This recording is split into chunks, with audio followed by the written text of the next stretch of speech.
Assalamualaikum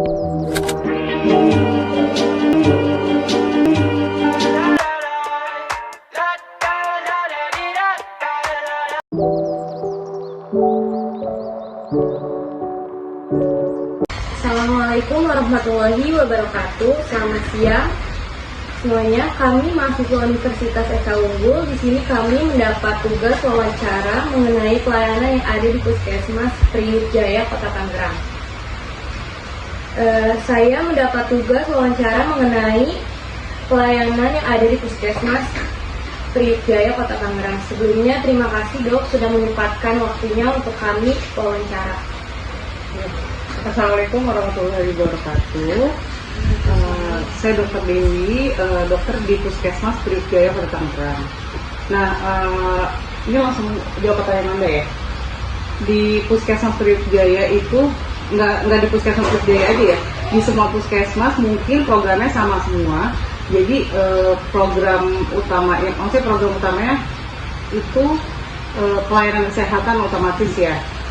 Nah, itu dinaungi dengan BPJS. Jadi pelayanan kesehatan bekerja sama dengan BPJS karena kan puskesmas kan punya pemerintah ya.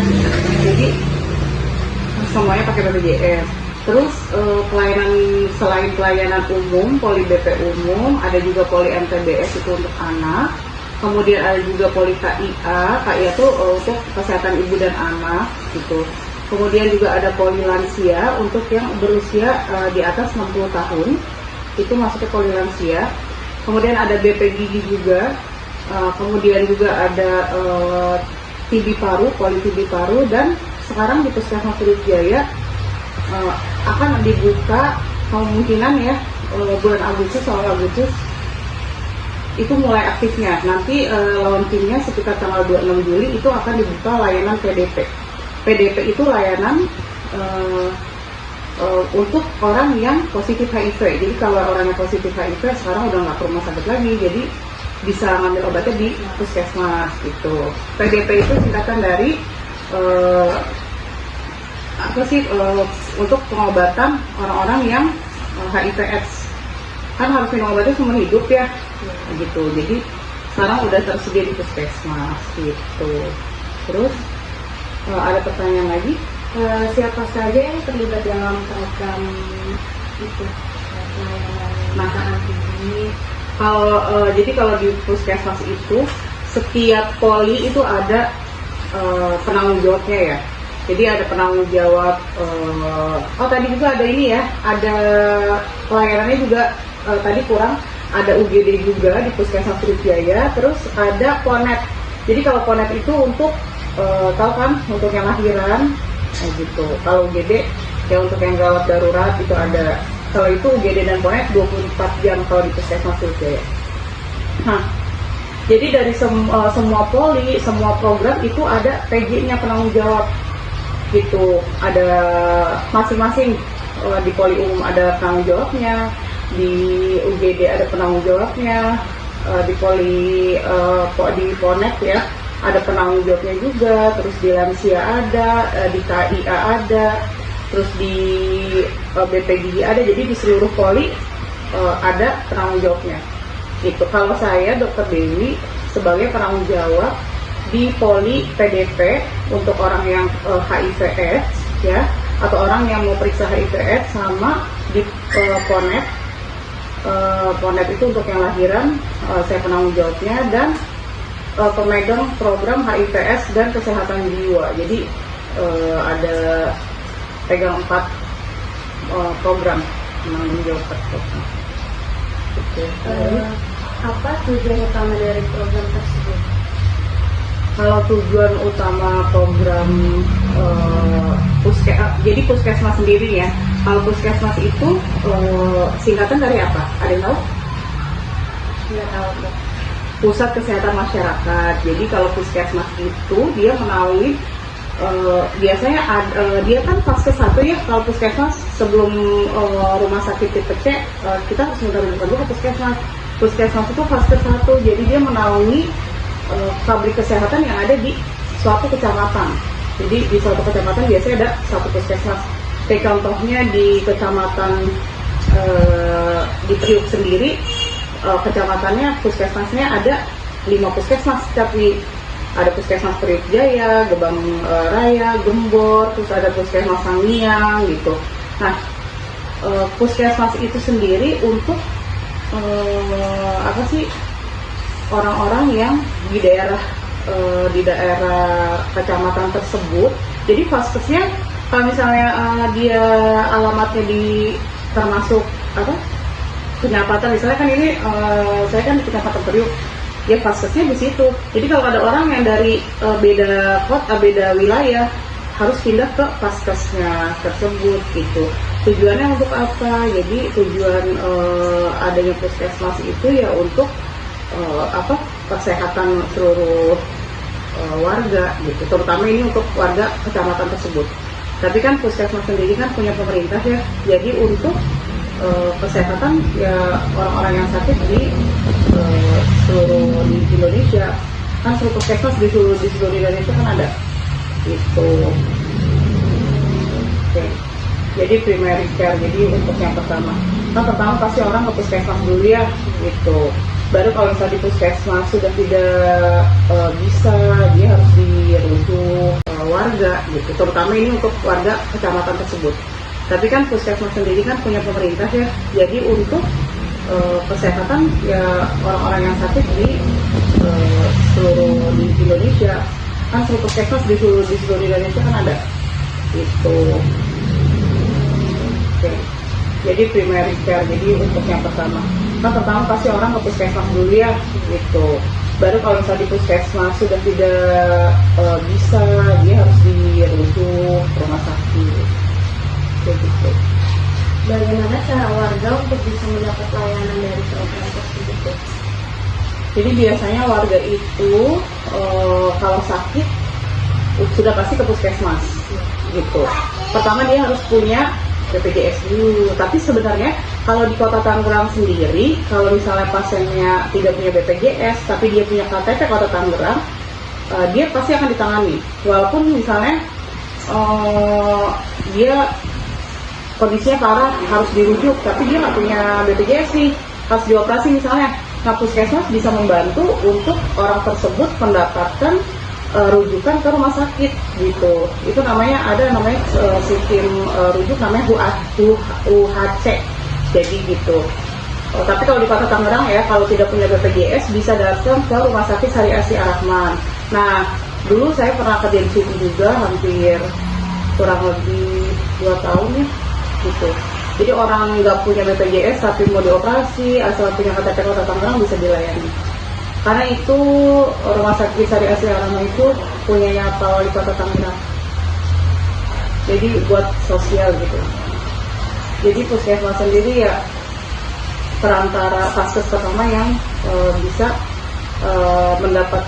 memberikan rujukan kepada rumah sakit tipe C. Kalau orang yang mau dapat ke tipe B ya harus dari rumah sakit tipe C dulu gitu. Ada lagi?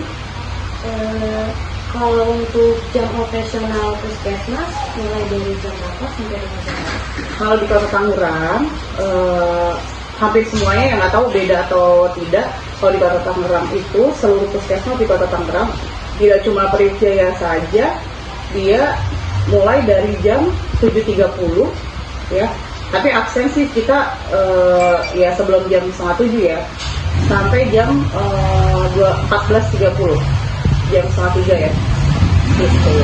Itu udah tidak ada Pelayanan poli di jam 14.30 sudah tutup.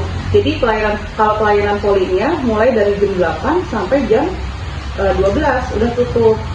Poli pendaftarannya maksimal jam 12 gitu. Tapi kalau misalnya dia datangnya ke UGD atau ke Ponet, ada yang mau lahiran, boleh-boleh aja, kan dia 24 jam. Kayak gitu. Ada yang mau bertanya lagi? Ada yang ingin bertanya?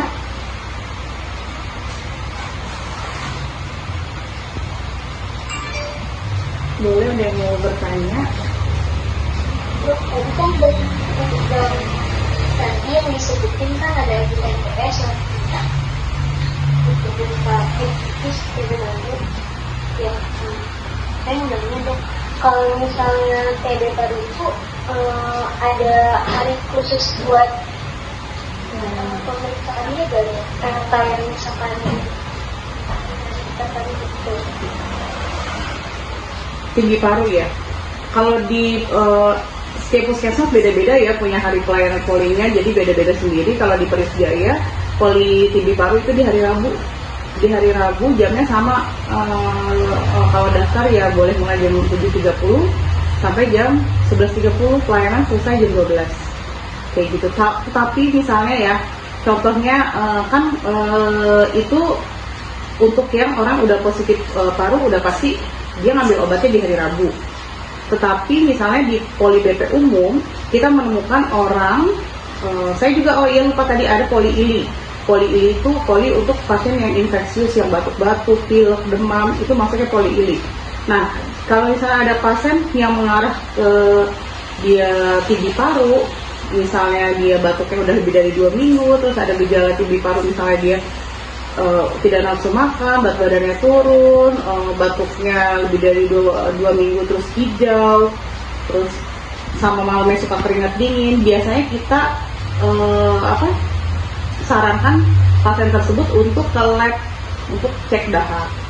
Jadi cek dahak itu nggak harus di hari Rabu itu, misalnya datangnya dia hari Senin, ya kita langsung cek dahak di hari Senin itu. Cek dahak, tapi nanti di hari Rabu ya datangnya untuk lihat hasilnya misalnya gitu. Kalau hasilnya positif kan langsung kita kasih obat. Gitu. Ada lagi yang mau bertanya?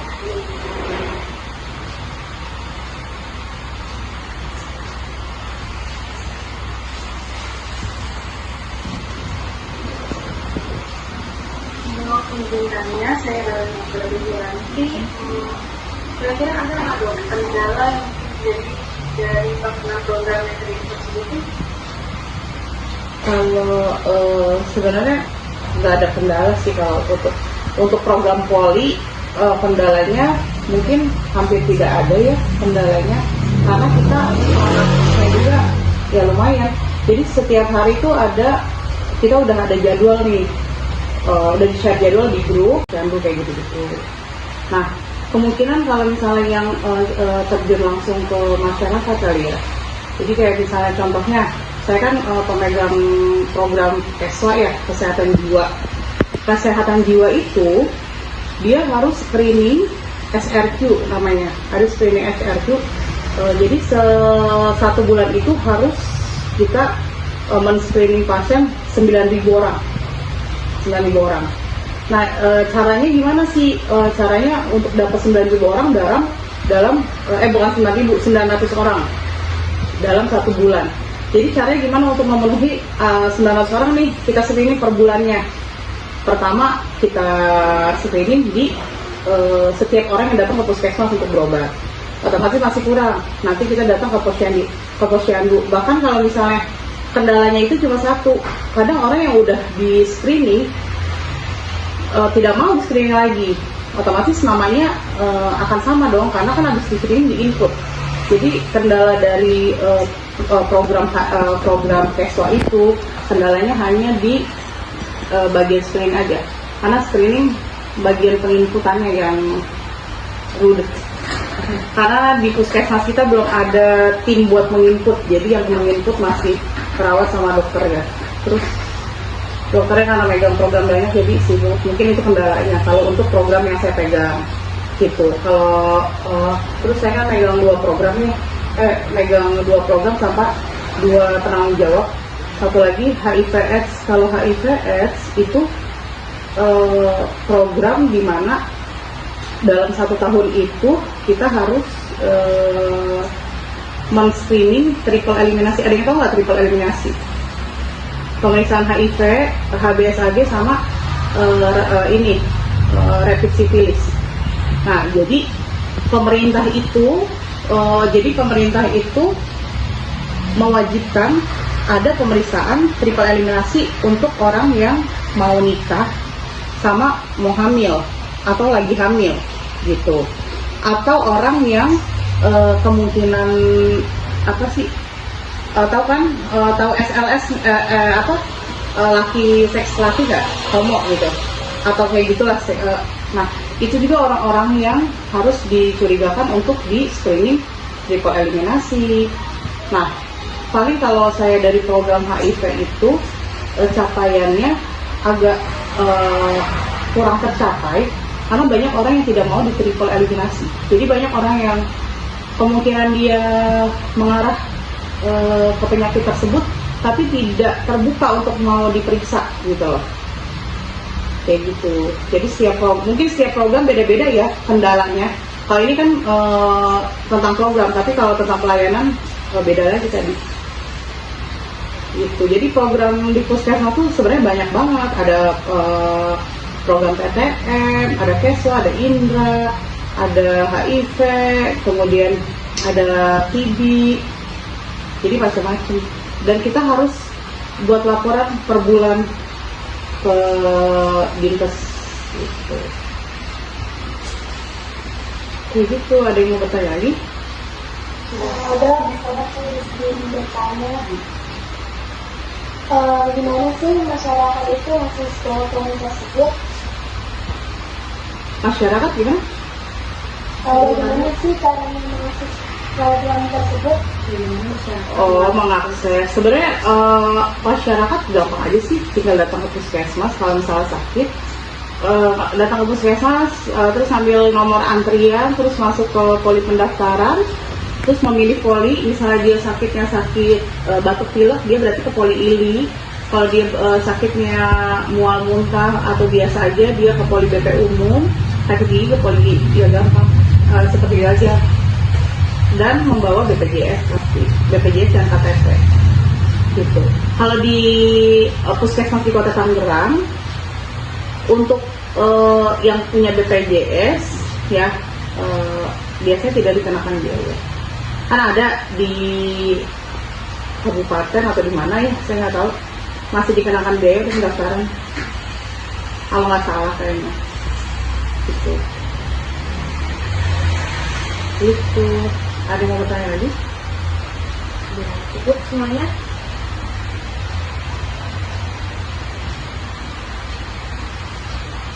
Coba sih nggak tahu yang lain. Gimana yang lain? Ada yang mau bertanya lagi? Ada yang mau bertanya lagi nggak?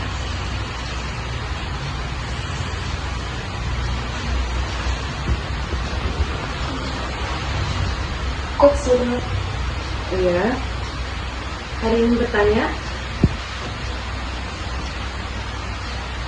Sudah cukup semuanya? Cukup ya? Iya, sudah cukup. Oke, baik. Baik dok, terima kasih sudah menyempatkan waktunya untuk wawancara kita semua. Mohon maaf bila ada pertanyaan yang kurang dipahami. Saya Trisuci Amanda sebagai moderator dan teman-teman saya izin. Iya. Ya, terima kasih ya semuanya sudah menyimak. Karena udah mau berangkat. Ya. Terima kasih semuanya. Assalamualaikum Assalamualaikum warahmatullahi wabarakatuh.